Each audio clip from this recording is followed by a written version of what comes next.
Tuesday, February 4th, 2025.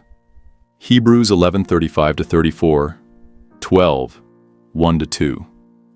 Women received their dead raised to life again, and others were tortured, not accepting deliverance, that they might obtain a better resurrection. And others had trial of cruel mockings and scourgings, yea, moreover of bonds and imprisonment. They were stoned, they were sawn asunder, were tempted, were slain with the sword. They wandered about in sheepskins and goatskins, being destitute, afflicted, tormented, of whom the world was not worthy. They wandered in deserts and in mountains and in dens and caves of the earth.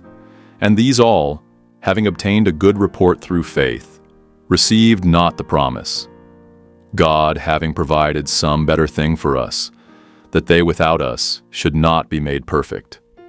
Wherefore, seeing we also are compassed about with so great a cloud of witnesses, let us lay aside every weight, and the sin, which does so easily beset us, and let us run with patience the race that is set before us, looking unto Jesus, the author and finisher of our faith, who for the joy that was set before him endured the cross, despising the shame, and is set down at the right hand of the throne of God.